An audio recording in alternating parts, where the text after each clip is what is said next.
Esther's Pet Care Service provide only the best for your furry loved ones. With years of vet tech experience and physical fitness training to provide a healthy lifestyle for your pets. No matter what the need is, Esther's Pet Care Service will provide the love and care that you would give and much more. So for more information on how Esther's Pet Care Service can provide for you and your pet, go on to the official website at estherpcs.com. The quality, the care, bonded and insured. That's Esther's Pet Care Service. Now covering the Philadelphia and Montgomery County regions.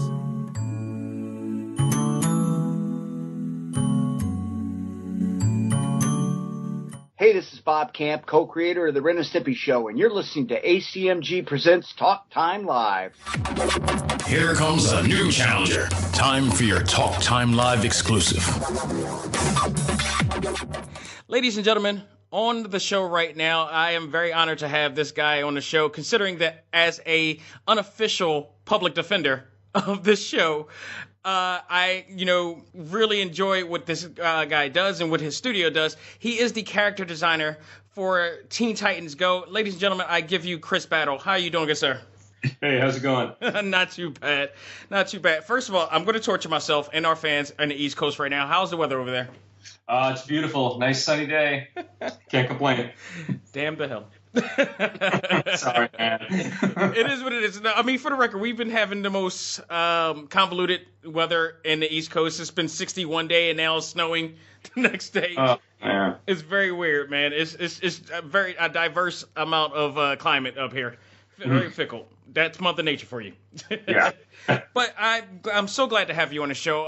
I'm a big fan of Teen Titans Go, just for the essence of what it is, and just everything around, just the character design like you've done, the comedy. I mean, the comedy, if you really pay attention to it, is hilarious. Just so much things going on with this show that people need to understand and really invest in. And, I need to know from your perspective of where you got, came from and stuff. So I got a load of questions to talk to you about. As far as your character designs and your design skills, period, where did you study in your craft? Where did you hone your craft at?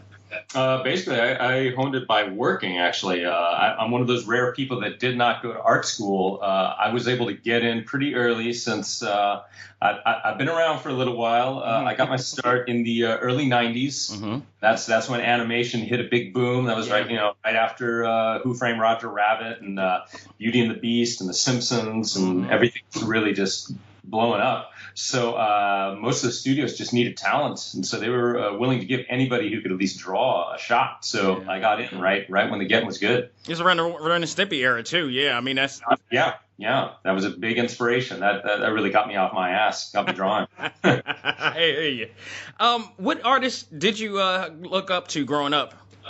Well, I mean, as a kid in the 80s, I was definitely influenced by, like, everything. Stuff like Charles Schultz, The Peanuts was one of my big influences as a kid. But then it's like Mad Magazine. Mm-hmm. I was a Star Wars kid. I had all the big Art of Star Wars books, and I got to grow up with all the classic stuff and the new stuff. So I loved Warner Brothers, Looney Tunes. I loved the old Hanna-Barbera cartoons. Mm-hmm. And then anime came in, so I was all down for all that as well. So it's always been a big mishmash. And Marvel Comics in there, which is definitely ironic that I'm here working on a DC show. I was a big Marvel kid. Right. Yeah, but the one DC comic book that I did read in the 80s was the New Teen Titans. So, worked out. Yeah, how about that? Yeah. It's amazing how these roads go. Mm-hmm. All right, so you made it all the way through, and you've done some tremendous TV and most memorable cartoons. But you're here as a graphic designer.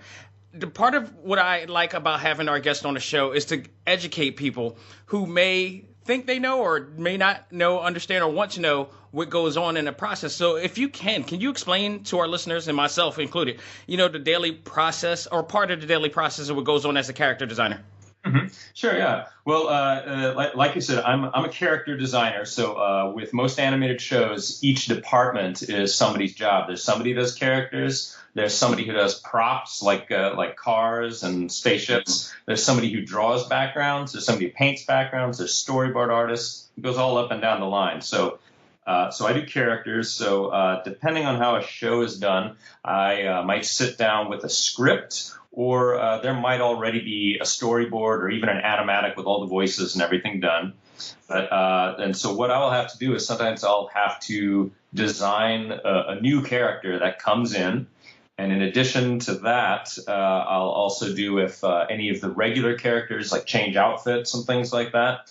And then as we get deeper into it, when we look at the storyboard, a lot of times there's funny expressions. Maybe somebody's face gets blown up or gets punched in the face. I'm going to draw a lot of fun stuff like that. Right. So that's all what I do. And then those drawings are used as the guide for the animators who do the actual animating. Okay, so do me a favor and please tell me that you are responsible for 2 designs. One would be the Golden Girls. No, that one was not mine. That's a bummer. Yeah. The other would be Robin's version of, I'm pretty sure this is a reference from this, of Mr. Carter from Walking Back Carter. Oh, yeah, I did do that one. Yeah. I'm bowing to you right now. When I saw that was a new episode recently too, correct? Yeah. Mm-hmm. Yeah. I saw that, and trust me, you gotta understand, I'm from back then too. Mm-hmm. Walking Back Carter is one of my all-time favorite shows. When I saw that mustache and the afro, I went in the brown suit that he normally wears. I'm like, I love this show to death. Well, my personal favorite of all those old throwbacks, I mean, I got to draw the cast of Webster, so that did it for me.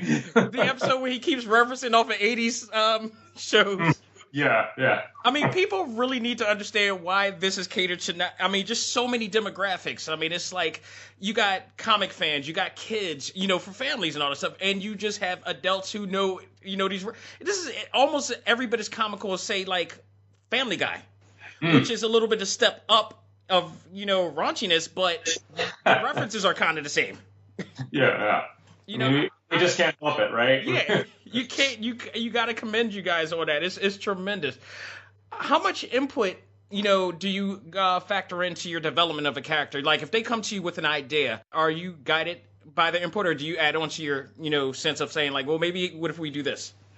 Most times it's pretty guided. Like they'll say we're thinking of doing this, or our supervising directors will figure it out, or the directors and the storyboard artists, sometimes even the scripts. But every once in a while they're like, I don't know, we just need some superheroes out here waiting in line at the supermarket or something. And then I'm like, can we use this guy or that girl? And they're all like, oh yeah, sure, yeah, so.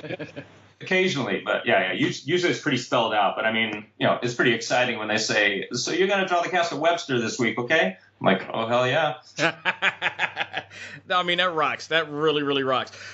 What is the feeling? I mean, you've been doing this for so long. And I mean, even back then, you said you had to get on jump the gun and get on the ball. But when you finally worked your tail off, and you get to see your work in a wide scale, how does that make you feel? I mean, especially in this stage, because you've been doing this for quite some time. You're in veteran stage right now.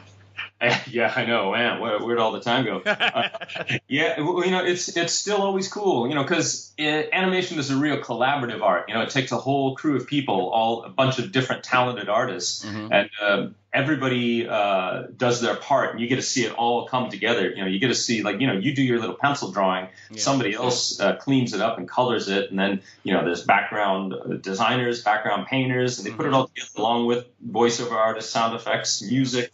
And all of a sudden you're like, whoa, look what we all did together. It's always amazing to see something finished. And I say this all the time to people who are looking to rather not even just do something in your industry, in your field, but just in general. I mean, you need that tight-knit group of people with the same passion and the same energy and guidance and direction to really make this go. And you look at the show, this show would not work if everybody didn't put the same effort in.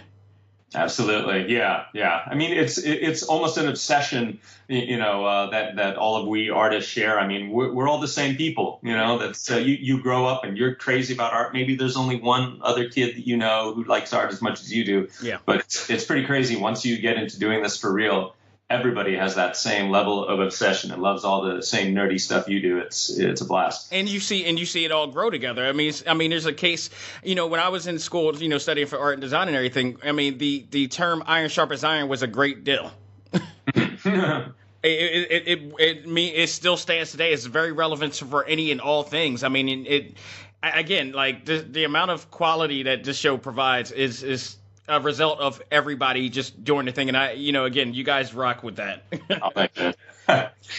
Now, as a Teen Titan Go fan yourself, obviously, what would you say is one of the most, aside from the character design, of course, would be one of the most demon qualities you like about the show?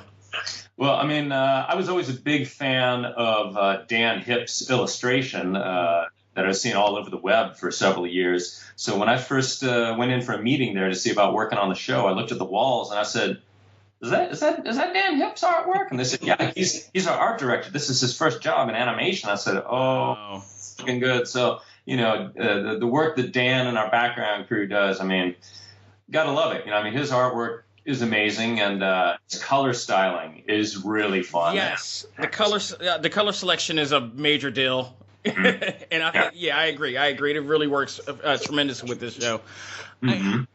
It's so to the point that, like, I don't know if you remember the old WB stores that they used to have in malls and everything. Yes, I do. Yeah.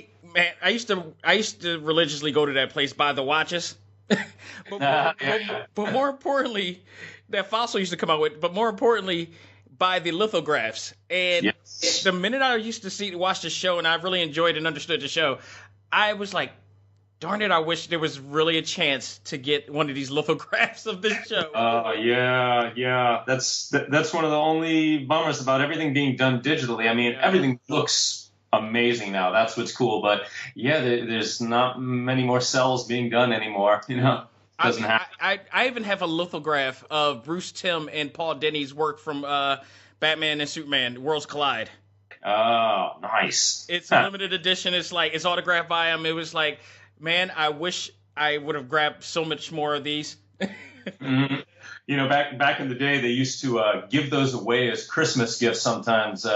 When I was working on the Powerpuff Girls, that was when Hanna-Barbera was absorbed kind of into Warner Brothers Animation. Yeah. When they had the company Christmas party, they just have a big box full of gift wrap, little framed cells, and you would just reach in there and grab one at random.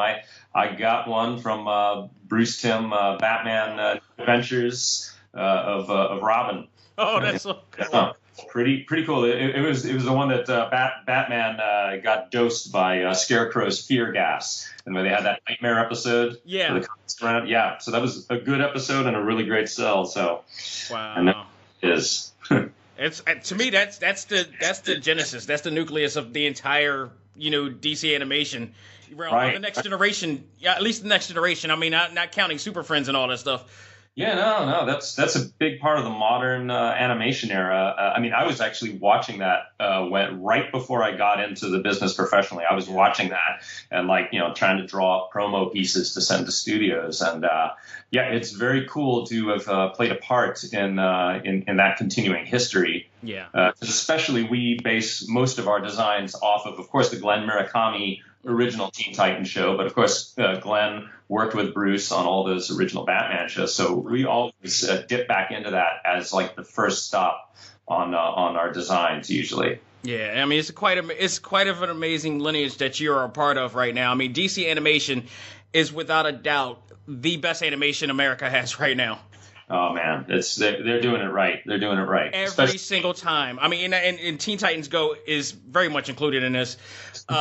It's an amazing. I enjoy it. There's not one animated movie or series that I have not enjoyed. Mm-hmm. It's definitely fun as a kid who grew up as a total comic book kid. I just had like my one or two choices. I'm like, do I keep drawing Wolverine or do I start drawing Bugs Bunny? I said, I don't know. I like the funny stuff, and it's really hard to draw real, so I'm just going to draw cartoons. But I still enjoy all my superhero stuff. So it's kind of cool that they gave us funny cartoon people a chance to draw the superheroes. Usually we don't get a play in that toy box. Right. I mean, and here's a question too. I mean, you said you were a Marvel fan and stuff like that, and you ventured into character designing. But was there any other form of artist realm that you were looking to go into? Maybe illustration, maybe comic book illustration or sorts before going?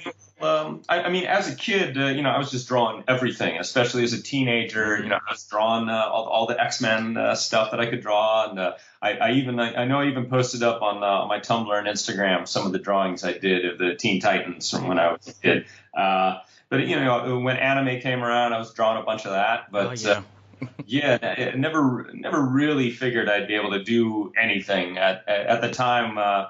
Even though I went to a high school that had a specific art curriculum for art majors, I was still doing cartoon design, and I wasn't sure how I was going to do that to anything. I thought, I don't have any ideas to create the next Garfield or whatever. So I just was trying to do a little bit of graphic design, a little bit of marker art. And then right around that time, I was able to actually get into animation, which is a good thing because that was before computers. So anything that I would have learned about graphic design would be irrelevant. Oh, so you were a Corel kid. Yeah. Wait. Corel is the markers or what? Corel was the old before Adobe Illustrator and all the stuff, and there was also Quarks. Oh no, man! I wasn't even that, man. You was like letter. Letter set. It was the little rub-on transfer things, and I have markers. I think I still have a bunch of those markers that I've used occasionally. Everything's digital now. I mean, luckily, I got in there where I wasn't afraid to start working a little more digitally these days. Being as a generation that grew up with computers, so it's all good. But I made the wise choice and probably the more fun choice to work in cartoons.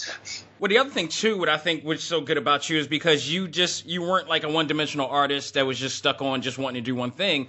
I mean, I myself, started, drawing like you, and then graphic design came in, and then I just started wanting to venture out to other things. I think the name of the game in this day and age for artists is to become more diverse. Yes, that's a good idea. Always a good idea, yeah. Absolutely. Even within working in animation, I dabbled a bit in various things, especially in my early days. But I had shows like on the Powerpuff Girls or Dexter's Laboratory. We would do character design, we'd do prop design, and effects design. So I would design Dexter in his flight suit. I would design the giant robot pilots, and I would draw all the missiles and explosions of him shooting from the robot as well. Right. So if there's no character design positions on a certain show, they'll say, "Hey, you do props really good. You come on board and do that." I'm like, "Sure, I'll work." Yeah. So it's a good thing to have as many. I've heard a lot of people say to have more arrows in your quiver. Yeah, I agree. I've actually been told by people, colleagues or whatnot, especially in the graphic design field, it's like you should stick to one thing and go with that niche, and I disagree with that. I'm like, no, that. I mean, the original creator, the original grandfather or father of graphic design, Paul Rand, he never did that. I mean, those guys never went about that. They went and did like magazines, movie posters, everything, and became more diverse, became more acceptable, assimilated, and adapted. Mm-hmm. Yeah. So, I mean, there you go. I totally agree with that. It's the only way to go, in my opinion. Now, going back to Teen Titans real quick, I mean, there's always, with its glory, there's always a bit of controversy with this. You know as well as anybody that there is always the lovely internet out there. Yes. Who considers some consider. I'm an internet too, so that's not everybody. But there's some in the internet that considers Teen Titans Go as like the most unholiest show ever in existence, with its sole purpose to troll those who love the original Teen Titans Go. How do yourself and the rest of the studio, because you guys handle it very well. I gotta say, you guys handle it very well. It's not even like you hid away with it; you embraced it. But what was the mindset when you guys got the internet, backlash, or what's the philosophy of that? Well, I mean, one thing that always happens, whether it's with the real movies or a new cartoon show, as soon as you do a new version of something that's been around for a while and that people love and are passionate about, you're going to get a variety of reactions. Mm-hmm. And a lot of times people haven't even seen anything. They'll just maybe see one image. They'll go, "What? Heath Ledger is the Joker? Please, no." Daniel Craig, this blonde, blue-eyed guy, is James Bond. Yeah, right? even the original Teen Titans that Glenn Murakami did, coming off of Batman the Animated Series, they're like, what is this phony anime thing? This should be serious and dark. Why is Tara being nice? She's supposed to be evil. And then after a while, people watch it, they get into it. Can I take it even further back? Let's go back to Michael Keaton. right, yeah. Still, even myself, I remember, I got excited as a kid when I saw that first image. I'm like, yeah, this is great. And then when I watched the movie, I'm like, I don't know, man. That wasn't The Dark Knight Returns. I want to see something. He can't even turn his head. He's not fighting. So right, The thing is with a lot of these properties is that a lot of them have been around for 50, 75 years, and there's always been tons of versions, and there will be more versions. So we always know we're just one link in the chain. So sometimes people just need to give things time, and they'll see, okay, maybe you didn't dig this version of it, but there'll be another version coming up soon. Yeah, and we know that there can be tonal shifts. Like the 60s Batman, right? Mm-hmm. Completely silly, but that has its place. That has its place just as much as anything else, I guess. People love that West. Yeah. So, in your opinion, what advice would you give to people, or what would it be the reason why people should invest in Teen Titans Go? Well, I guess to know that a lot of us love the property just as much as they do. There's, as you can see from all of Dan Hitt's backgrounds, there are tons of nerdy jokes that are throwbacks to all of DC's history, from way back in the 60s to right up to Suicide Squad. Yeah. And same here too. We're making the character department. We're making tons of jokes, not only on just comic book history, but on all of pop culture history. So Small Wonder. When did you think you'll ever see Small Wonder in a cartoon, even referenced? Yeah, we get to play with a lot of things. That's one of the fun things about it, is that you never know what you're going to get from this show. You might get a Ninja Turtle parody one day. Which I think we did, didn't we? We've done that a couple times. Yeah, I got to draw the Ninja Turtles and Splinter, and so that was pretty awesome. Yeah. Not to mention the Powerpuff Girls did end up meeting the Teen Titans. Yeah. Yes, and so that was pretty funny for me, being a series artist from the original show, where they said, right. All right, Battle, you're doing all the Powerpuff Girls and Mojo Jojo, and that's your special thing for this episode. I'm like, okay, I guess I know that one. Let me tell you a quick story about that. I actually walked past, my wife was with me in the living room, and I was just walking past going into my office, and I swear to goodness, I just saw Mojo Jojo right in front of, like, Beast Boy or Raven, and she was just turning the channel. I'm like, wait, turn that back. Did I just see something? Yeah, right? And I was like, and we ended up watching the entire thing. I'm like, sorry, hon. This is huge. And I think this was the time I was like, I think I need to contact you. And here we are. It's so, the thing I love about the show in its entirety, like you said, the creativity, the mindset, the imagination is just wide open. And it's not even that you guys just let everything go. There is some thought to what you guys do.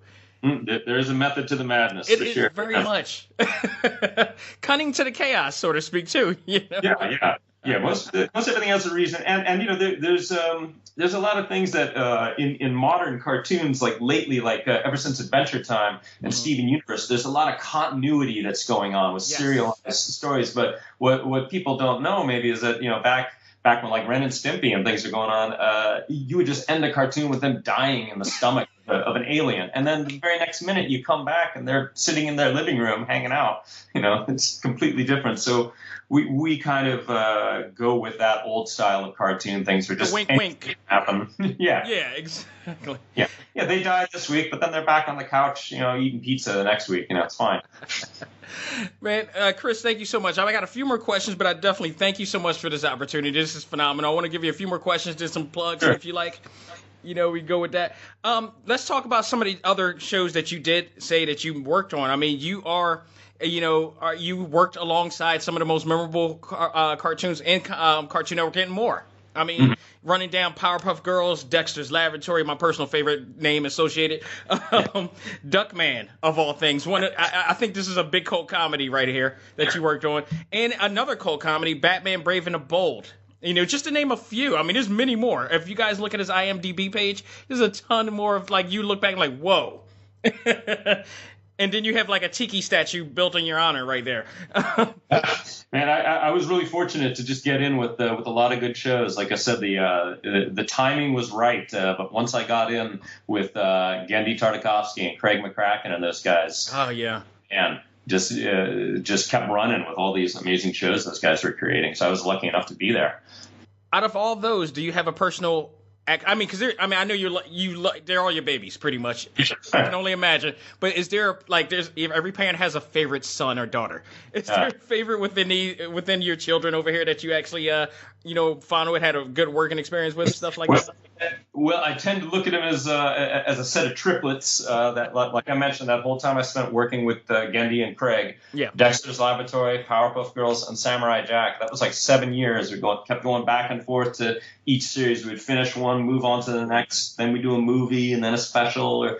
So I mean, that was just an amazing time because the quality of those shows. I was already a fan of the shorts before I even started working on it, but to work on that level of animation with the talented artists there, because it was not only Gendy and all the Cal Arts guys, but it was also most of the original Spumco crew from Ren and Stimpy. Yeah. So I got to work with all those guys too, and just learning from all of them. That was my art school. You know? Which, I mean, big shout out to Bob Camp too. He's been a guest on our show. He's a really great guy too. He's probably one of the few people I haven't had the opportunity to work with. Oh, yeah, I'm sure he would have been a lot of fun. Yeah, we were at the Chris Riccardi, Lynn Naylor, Don Schenk, Charlie Bean, Carrie Yost, and Bill Ray, Jim Smith. And the talent is amazing. Oh, yeah. Oh, man.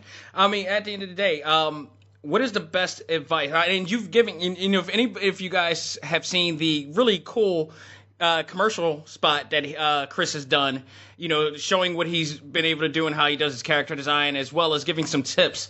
But, what would you give, I'm sure there's much more to tell, but what other advice would you give to somebody that come up to you and ask you how to invest their time and their skill in your field?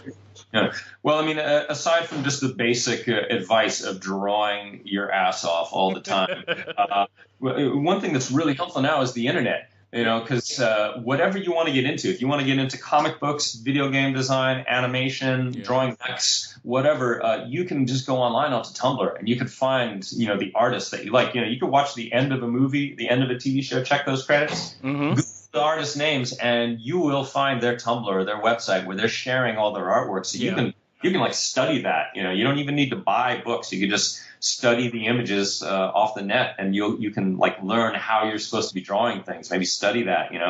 Even if you're just copying it, just to learn how people go about what they do. A lot of times, just step-by-step videos they're drawing. It's a great opportunity to learn. Oh, you find a lot of artists have done that or do that now. I mean, I used to do it. Jim Lee. Yeah. Jim Lee, Eric Larson, all those guys. I love those guys. I used to always want to, have that same style as those guys. For real. Yeah.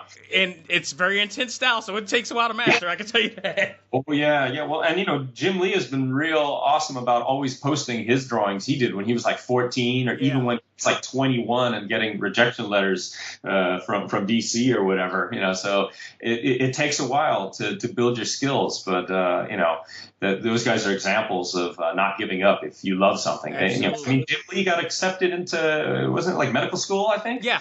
Right? Yeah. He mentioned that. I was at San Diego Comic-Con, and I went to both his panels, and he mentioned that. Mm-hmm. Yeah. He was all set and ready to go, and he said, "You know what, Mom and Dad? I think I want to try this thing. Give me a year." And he hit it hard, and he made it. Yeah. Absolutely, and again, consistency. I also want to add consistency is, like you said, is one of those things that you got to do if you really love what you're doing and got the passion to do it. Mm-hmm. And it's not going to happen in a day. It's not going to happen in tomorrow. It's not going to happen maybe in a few years. But consistency grows. It's the water. Yeah. It's the water that grows the nurturing the plan and the idea of what you want to do. Yeah, and even if you do wind up doing something professionally, then even more so, keep practicing, keep drawing. Don't even get comfortable, because you will see an improvement the more you draw and the more you tackle things that are even outside of your comfort zone. Yeah. So that's a good thing to do too. I agree. I absolutely agree. So, last question: any new projects that you're going to? Are you working on the new Samurai Jack series? No. Actually, they just finished that up recently. It's airing tonight. Tonight, right? It's kind of more of a mini series instead of a full on series. So they really had like a smaller crew, just some of the core members. But a lot of the crew, we're all spread out everywhere. Some people are showrunners, some people are even directing movies. So it's impossible to kind of get the whole crew together as much as we would all love to come back and work for Gendy. It's just impossible. So this is like the equivalent. This is kind of like the equivalent of Fox's short 24 series. Yeah, something like that. But I mean, it's definitely Gendy doing it again with a lot of the core members in there. So it's looking real good. I'm looking forward to it. Yeah, are we all right? Yeah.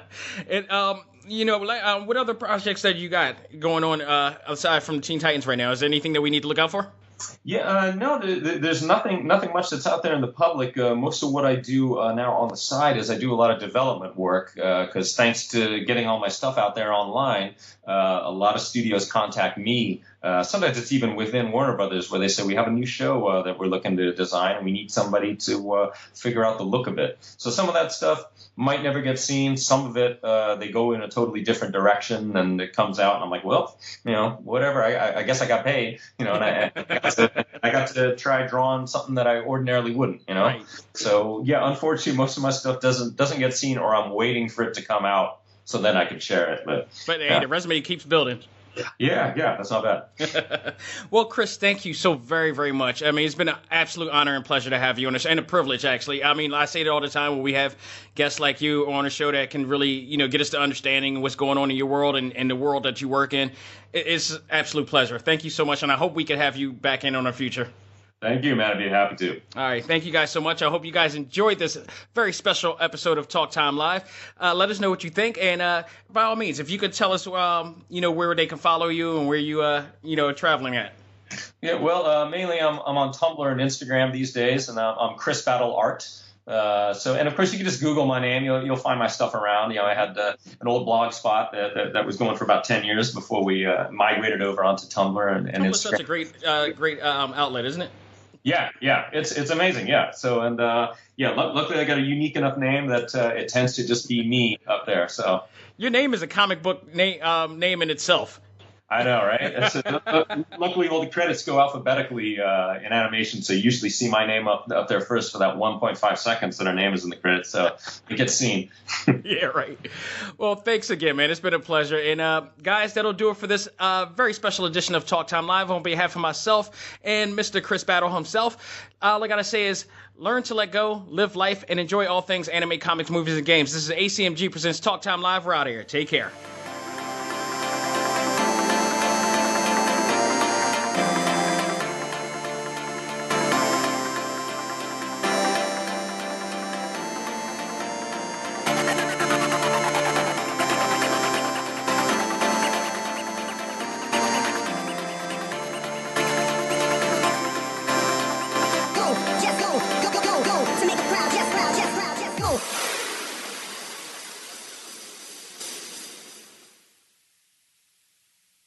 This episode of A.C.M.G. Presents Talk Time Live is brought to you by Viewfinder's Identity Search and Design, your choice for multimedia development for your brand. Visit VFISAD.com and find out how we can make your vision your reality.